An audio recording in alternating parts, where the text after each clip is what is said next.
Have you ever felt that strange rush in your chest? That sudden dizziness? The cold sweat creeping down your spine when you look down from a balcony, a cliff, or even the top bunk of a bed and? You ask yourself, why does my own body betray me? The fear of heights isn't just about falling. It's a survival whisper passed down by countless ancestors who clung to branches, cliffs, and caves, knowing that one careless step could mean silence forever.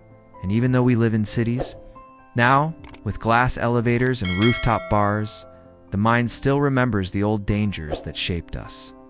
Picture the first humans wandering tall grasslands, climbing rocks to scout predators, their hearts pounding as they peeked from ledges. Not because they disliked the view, but because nature programmed their eyes, muscles, and nerves to scream. Be careful, and that same alarm bell rings inside you today. But here's where it gets strange. Science shows not everyone fears heights the same way. Some freeze, some lean forward, some laugh nervously, and others feel almost addicted to the rush, like their brain misfires and turns a warning into a thrill. Isn't it weird how the same height can make one person dizzy and another feel alive?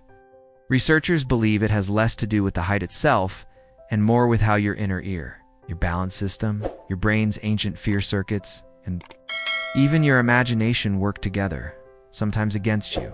You're not just scared of falling.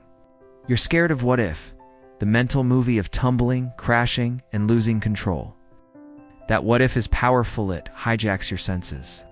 It makes your palms sweat even when you're safe behind a railing. And it's not only humans. Studies show young animals like baby goats or monkeys avoid cliffs the very first time they see them. No teaching required.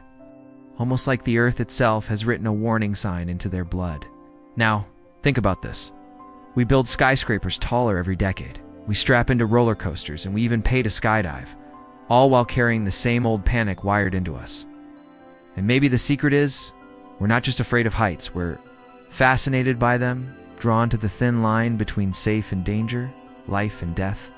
Some psychologists argue that fear of heights is less about death and more about awareness. Your brain's screaming, you're fragile, remember that.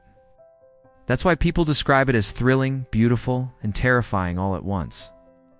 Here's a twist: this fear may have made us dream bigger too, because staring at heights forces you to look up, to wonder what's beyond, to climb higher mountains, to build taller towers, and to conquer the very thing that shakes your knees.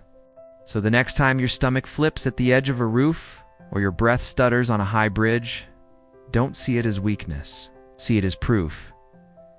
Carry the memory of 1,000,000 survivors who stood where you stand, felt the same terror, and still lived to climb again.